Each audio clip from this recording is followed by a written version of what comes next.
Estamos de volta aqui no Espaço Online. Nós estamos falando hoje sobre transplante capilar com o Dr. Milton Peruso, que é especialista no assunto e também membro titular da Sociedade Brasileira de Cirurgia Plástica. Doutor, nós já falamos um pouco sobre o problema, agora temos que falar sobre os tratamentos também. Quais são hoje os tratamentos que nós temos à disposição no mercado? Nós não temos como inibir a ação do gene da calvície. Você nasceu com essa predisposição, você vai ter a calvície. O tripé de tratamento inclui a utilização de uma droga via oral, chamada de finasterida, utilização tópica no couro cabeludo de minoxidil e o uso de um shampoo chamado cetoconazol. Esse é um tripé que é utilizado em todo o mundo. Existem, claro, um monte de associações que podem ser feitas a cada situação particular de cada paciente. Tem muitas drogas novas no mercado, tanto para uso oral quanto para uso tópico. Entendi, doutor. Todos esses tratamentos são oferecidos inicialmente. Se não há um resultado efetivo que agrade o paciente, aí ele pode procurar outras alternativas. No consultório nós lidamos praticamente com 3 tipos de situações. O paciente que ainda tem bastante cabelo, mas está percebendo que está num processo de afinamento, de rarefação. O paciente que já tem entradas ou uma coroa, mas ainda tem bastante cabelo. E o paciente que já está totalmente calvo. Na primeira situação, apenas o tratamento clínico, preventivo, no intuito de segurar aquele cabelo pelo máximo de tempo que for possível. Na segunda situação, associar o transplante de cabelo nas áreas onde já houve perda e manter um tratamento para prevenir que ele perca o restante. E no paciente que já perdeu o cabelo, a única alternativa é fazer o transplante de cabelo. A gente tem até uma imagem, inclusive, que trata dessa questão do transplante. Vou pedir para que o senhor também comente em cima dela. Essas são as alternativas que um paciente tem ao chegar no consultório. Ele quer assumir a calvície? Não faça absolutamente nada. Ou então ele vai fazer um bom tratamento clínico, entendendo que ele vai entrar num processo de longo prazo. Não existe um tratamento clínico para ser feito por 6 meses, 1 ano e para. Você inicia o tratamento e continua por volta de 40 a 45 anos de idade, no mínimo. Portanto, quanto mais jovem o paciente, por mais tempo ele vai manter o tratamento clínico. A outra alternativa é a cirurgia para repor o cabelo. E aí chegamos a um dilema shakespeariano. Fazer ou não fazer um transplante de cabelo? E aí, doutor, como é que é justamente esse trabalho, né, de diagnóstico mesmo, se há necessidade, se não há necessidade, o que é necessário se pesar num momento como esse?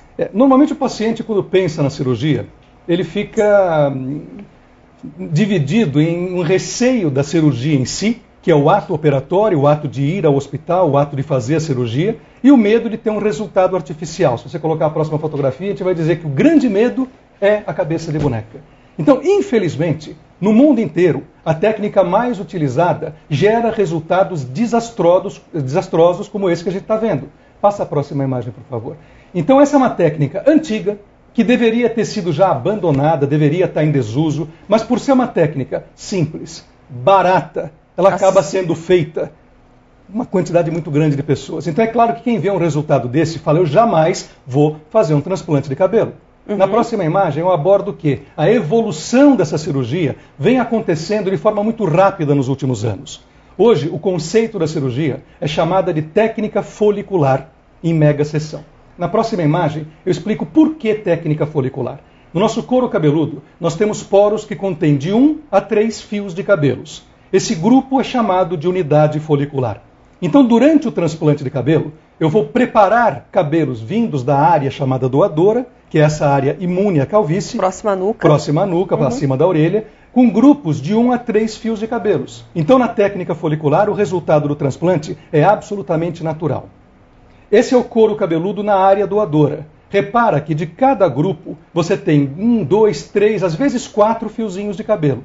Os cabelos dessa região não herdaram o gene da calvície. Portanto, quando transferidos para a área da calvície, esse cabelo vai perdurar para o resto da vida. Vai continuar crescendo, como se estivesse na área original. Como se estivesse na área original. Você não vai perder esse cabelo. É uma cirurgia extremamente delicada, artesanal, feita sob microscopia. Esses são microscópios estereoscópicos próprios para trabalhar sob ele. Existem vários modelos, vários tipos diferentes de microscópios.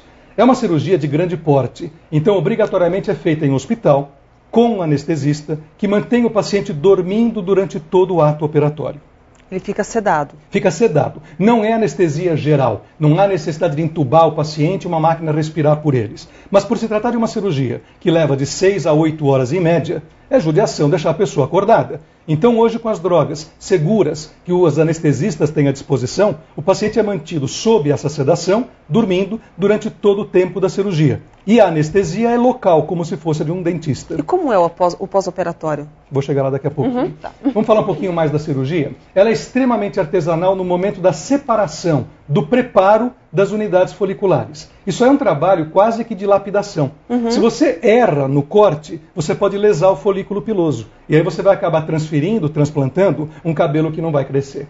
Na próxima imagem mostra a colocação. Então o paciente está deitado à minha frente, eu faço microfurinhos com uma lâmina especial e dentro desse microfurinho eu coloco aquela raizinha de cabelo, que tem 1, 2 ou 3 fiozinhos de cabelo. Então o cabelo que vai brotar dessa região nasce como nasce originalmente no couro cabeludo, oferecendo total naturalidade para o paciente. Mas se naquela área não havia cabelo e agora você implanta, ele tem condição de crescer como se fosse um cabelo normal? Pode voltar naquela imagem que você colocou agorinha?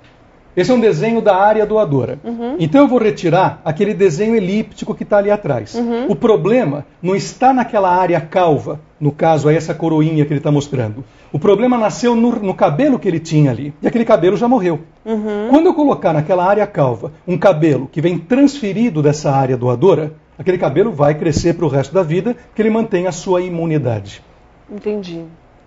Esse desenho também mostra que existe uma limitação matemática nessa cirurgia.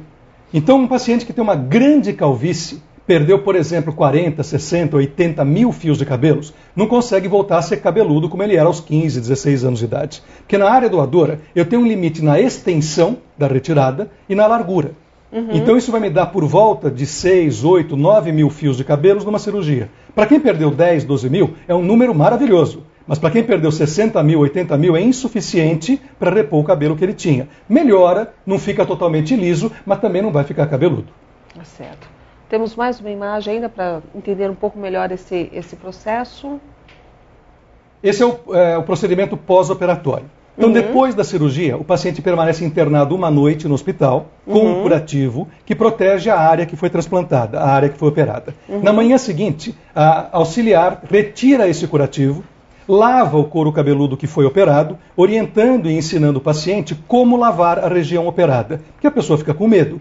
Então, você acabou de receber um transplante de cabelo, vai pôr a mão ali em cima, vai deixar a água bater no couro cabeludo? Pode e deve lavar a cabeça 2 a 3 vezes por dia. Em seguida, ela vai fazer o que nós chamamos drenagem linfática. Porque como a cirurgia foi feita com anestesia local, o líquido tende a descer para a área do rosto.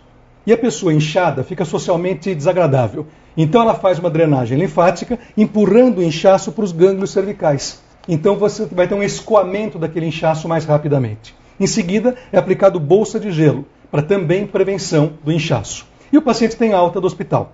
Ele é orientado para ficar 2 dias descansando e na casa dele continua lavando a cabeça, fazendo drenagem e bolsa de gelo. No 3º ou 4º dia depois da cirurgia, já pode retomar a vida normal. Essa é a rotina normal de um pós-operatório.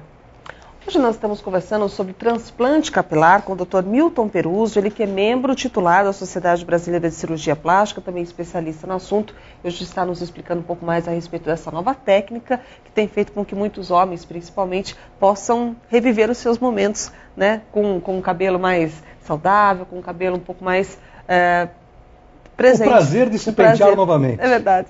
Daqui a pouco a gente volta conversando com o Dr. Milton Peruzzo a respeito deste assunto. Nós temos outras questões também para elucidar com ele. Espero que você continue conosco. Fique conosco na Jovem Pan Online e até já.